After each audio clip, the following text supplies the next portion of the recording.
5월 24일 월요일이고요. 교회의 어머니 복되신 동정 마리아 기념일입니다.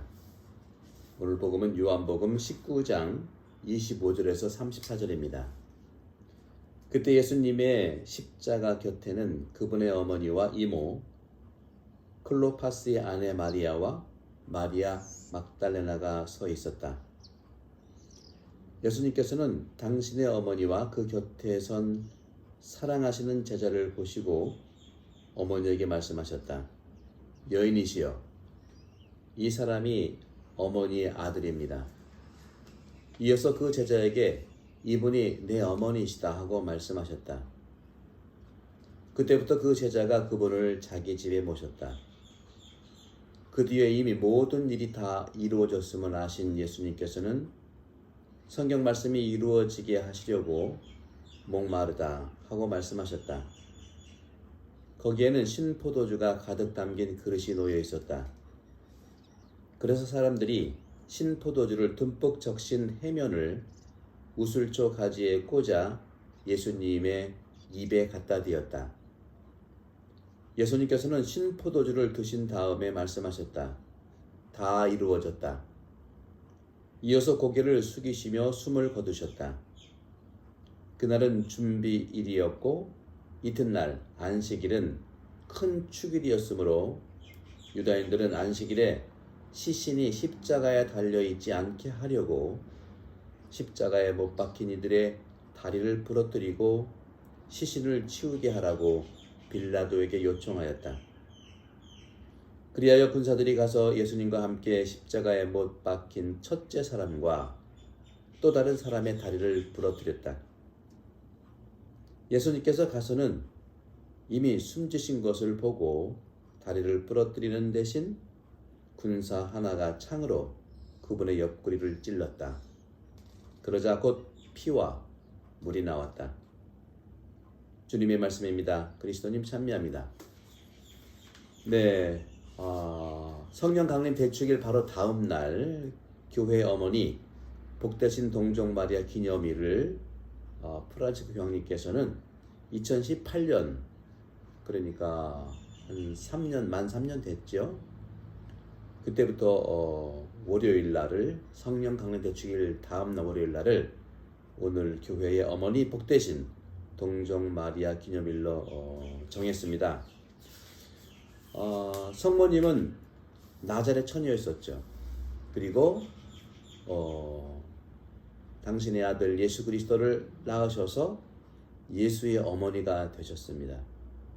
그리고 오늘 복음을 통해서 예수님께서 세상을 떠나 하나님 품으로 올라가는 바로 직전에 가장 사랑하는 제자 요한에게 당신의 어머니를 맡기십니다. 그 순간 오늘 복음에서 예수의 어머니이신 마리아는 제자의 어머니가 되었고 그 제자의 어머니는 성령 강림 대축일을 맞이해서 12사도들과 또 예수님의 어머니이셨던 제자의 어머니이셨던 마리아를 이제 사도들의 어머니가 되었고 그 사도들의 어머니는 성령 강림 대축일이 교회 탄생일이기 때문에 교회가 탄생하면서 늘 제자들과 하느님 백성들은 성모님을 집에 모시고 가운데 모시고 기도하는 교회의 어머니가 되신 것입니다.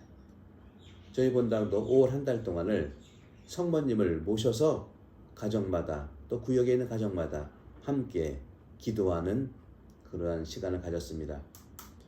어머니는 모든 가정에서 자녀들과 함께 기도하는 우리들의 선물입니다. 그런 점에서 오늘 복음을 특히 보게 되면 예수님께서 사랑하시는 제자를 보시고 여인이시여, 이 사람이 어머니 아들입니다. 이제 아들도 예수 그리스도로 한정된 것이 아니라 우리 모든 제자들이 아들이 되었고 우리 모든 백성들이 어머니의 아들이 되는 겁니다. 또 예수님의 어머니셨던 마리아는 예수의 어머니에서 제자의 어머니, 사도들의 어머니, 아니 우리 교회의 어머니가 된 것이 바로 2차 바티칸 공의회의 그런 정신이고, 프란치스코 교황님께서는 2018년도에 성령 강림 대축기를 지난 다음에, 왜 성령 강림 대축일 다음에 이 기념일을 정했을까요? 성령 강림 대축일이야말로 교회의 바로 탄생날, 생일이기 때문에 그래요. 교회의 창업자는 예수님이지만 바로 창립한 날은, 개업을 한 날은, 열은 날은 바로 성령 강림이기 때문에 그래요. 성령 강림은 예수님은 계시지 않지만 예수님의 영인 성령을 받아서 각자가 성장하는 성숙한 한 사람 한 사람의 하느님의 백성으로서, 성령 강림의 백성으로서 하느님의 뜻에 따라 살아가신 예수님의 이 사랑을 전파하는 교회의 시작이기 때문입니다.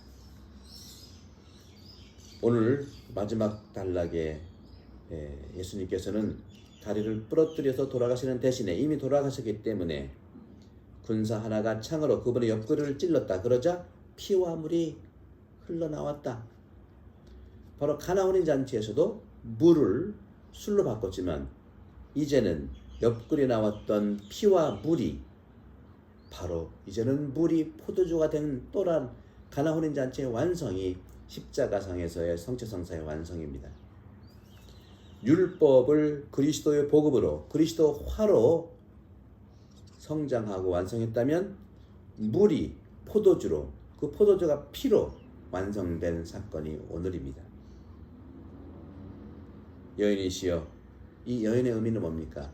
하느님의 뜻을 실천한 신앙인의 모델입니다. 마리아. 그래서 그리스도의 이런 소개를 마리아에게 해주신 것이죠. 그 절정적인 죽음의 그 순간에도 마리아가 함께 하셨고, 오늘부터 바로 이 죽음 직전에 마리아의 위치가 확실하게 정해진 것입니다. 마리아의 위치는 오늘부터 제자의 어머니, 사도들의 어머니, 교회의 어머니, 우리 모든 이의 어머니인 것이죠. 새롭게 어머니 마리아를 모시게 된 것입니다. 그런 점에서 마리아와 같이 성령 강림이 교회가 탄생이 이루어진 것처럼 사도행전 1장 12절에서 14절에 나오죠. 그들은 모두 여러 여자와 또 마리아와 기도에 전념하였다 하는 말이 나옵니다. 성령 강림을 체험한 사람들은 12제자와 마리아입니다. 어머니의 모습은 바로 이러한 우리의 마리아의 모습을 통해서 우리가 어떻게 갈지를 압니다. 어머니는 어떤 분입니까? 자기 아들을 태어나게 할 때까지 해산의 고통이 끊임이 없지 않았습니까? 그리스도가 형성될 때까지 어머니는 늘 해산의 고통을 가지고 있는 것이죠. 그리스도교가 탄생되기까지 얼마나 어머니의 고통이 있겠습니까? 아니, 이 그리스도교가 계속해서 이 인생을 살아가면서 얼마나 많은 고통이 있겠습니까? 그리스도교에서의 각자의 고통은 바로 어머니의 해산의 고통이라고 말씀할 수 있죠. 우리가 여러 어려움이 있다 하더라도 우리 어머니이신 마리아께서 우리를 위해서 기도해 주시고 해산의 고통을 감수하시면서 우리와 함께 기도하시는 은총의 협력자, 은총의 중개자이신 마리아의 전구로서 우리 모두가 늘 오늘 교회 탄생의 기쁨 속에서 각자가 마리아의 아들로서, 자녀로서, 마리아는 교회의 어머니로서 서로 친밀감 있는, 그래서 마리아를 통해서 그리스도를 만나는 그러한 축복이 되기를 빕니다. 정보와 성경을 함께 들은 여러분 모두 행복합니다. 감사합니다.